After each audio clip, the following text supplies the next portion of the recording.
E aí pessoal, beleza? Então, hoje eu vou responder a questão 58 do caderno branco do Enem de 2016, vamos lá? O trilho de ar é um dispositivo utilizado em laboratórios de física para analisar movimentos em que corpos de prova, carrinhos, podem se mover com atrito desprezível. A figura ilustra um trilho horizontal com dois carrinhos, 1 e 2, em que se realiza um experimento para obter a massa do carrinho 2. No instante em que o carrinho 1, de massa 150 gramas, passa a se mover com velocidade escalar constante, o carrinho 2 está em repouso. No momento em que o carrinho 1 se choca com o carrinho 2, ambos passam a se movimentar juntos, com velocidade escalar constante. Os sensores eletrônicos distribuídos ao longo do trilho determinam as posições e registram os instantes associados à passagem de cada carrinho, gerando os dados do quadro. Então aqui eu tenho uma imagem mostrando a situação e no próximo slide eu tenho então uma tabela com os dados que eu vou obter desse experimento. Com base nos dados experimentais, o valor da massa do carrinho 2 é igual a. Ou seja, o que vai acontecer? Primeiro, o que é essa cama de ar que eu vou ter aqui? Isso aqui é como se fosse aqueles jogos que existem em alguns fliperamas, que tu tem um disco, tu vai batendo nele tentando fazer um gol, entre aspas, e tu tem uma caminha de ar embaixo. Aquilo ali serve para reduzir o atrito, porque tu cria literalmente uma caminha de ar, onde tu faz com que o disco não raspe no chão. Então tu consegue manter a tua velocidade constante por muito mais tempo.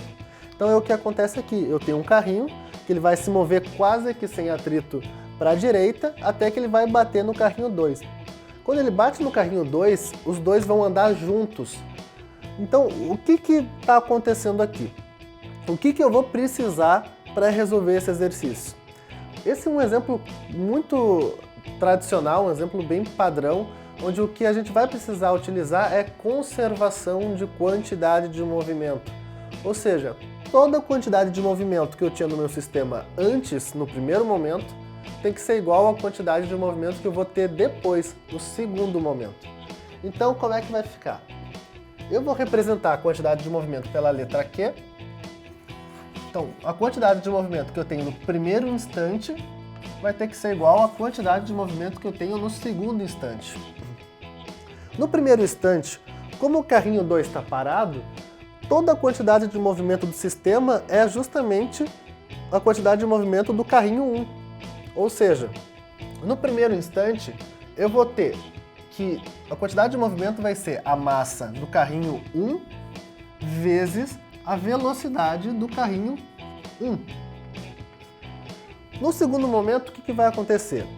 O carrinho 1 e o 2 vão estar andando juntos com a mesma velocidade para a direita.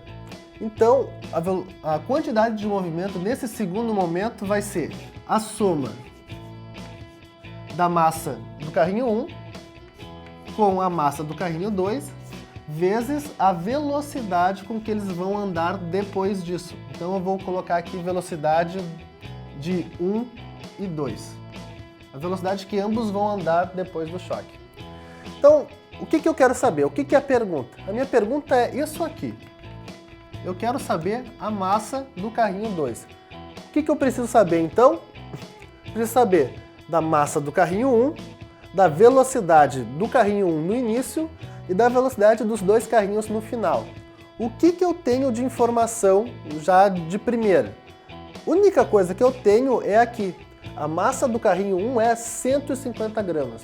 O resto, o enunciado não me deu.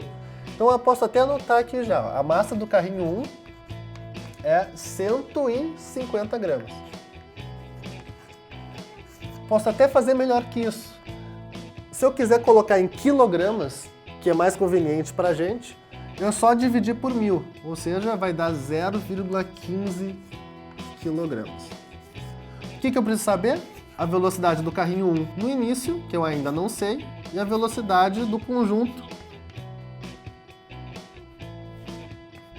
depois que eles se batem. Então, como é que eu vou achar essas duas velocidades? Simples, eu vou usar os dados que eu tenho na minha tabela. Então, repara, o carrinho 1, no instante 0, ele está na posição 15. Um segundo depois, ele está na posição 30. Ou seja, em 1 segundo, ele andou 15 centímetros. Ou seja, como a velocidade dele é sempre a mesma, a gente pode já de cara, sem precisar usar a fórmula, deduzir que a velocidade dele é 15 centímetros por segundo. E repara, isso aqui acontece antes dele bater, porque os sensores estão antes dele bater no carrinho 2. Ou seja, com isso eu consigo descobrir a velocidade do carrinho 1 facilmente. A velocidade vai ser 15 centímetros por segundo, ok? Depois que os carrinhos bateram, o que vai acontecer? Aqui, ó. Os carrinhos bateram e depois que eles bateram, eles passaram pelo sensor 3 e pelo sensor 4. Então, analisando a situação no sensor 3 e no sensor 4, eu consigo descobrir a velocidade desse carrinho. Repara, no instante 8, ambos os carrinhos, agora eles andam juntos, então faz sentido. No instante 8, ambos os carrinhos estavam em 75 centímetros. 3 segundos depois, eles estavam em 90 centímetros. Ou seja, se eu quiser calcular então a velocidade desses carrinhos, velocidade nada mais é do que o quanto eu andei, posso chamar de ΔX, por exemplo, dividido por quanto tempo levou. O quanto eu andei, bem, do 75 para chegar no 90, eu andei 15 centímetros. Caso tenha dificuldade de fazer de cabeça, não tem problema, escreve 90 menos 75, você vai achar esse 15. E demorei 3 segundos, porque do 8 para chegar no 11 passaram 3 segundos. Com isso eu chego na resposta de 5 centímetros por segundo. Então essa vai ser minha velocidade aqui. 5 centímetros por segundo. No primeiro momento, faz sentido? Faz. Por quê?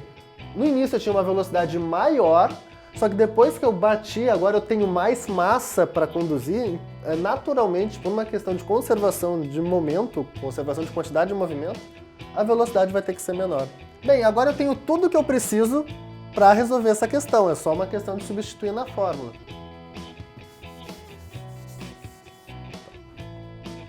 Então como é que vai ficar? Massa 1. Aliás, eu posso até usar a massa, como aqui nas alternativas eu tenho a massa em gramas, eu posso até usar o valor dessa massa aqui em gramas, eu não preciso usar o valor em quilogramas. Então como é que vai ficar? A massa 1 é 150 gramas, vezes velocidade 1, 15, vai ser igual a soma das massas, então é 150 mais o M2, que é o que eu quero descobrir, vezes 5.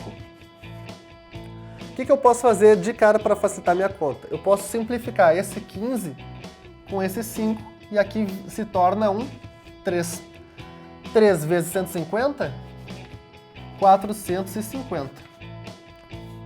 Isso vai ser igual a 150 mais M2. Agora isso aqui está simplesmente uma soma simples, eu não vou mais precisar desse parênteses, eu posso jogar o 150 para o outro lado subtraindo. Então eu vou ficar com 450 menos 150 igual a M2. Realizando a subtração, a massa 2 vai ser igual a 300 gramas. E essa é a nossa resposta, alternativa C.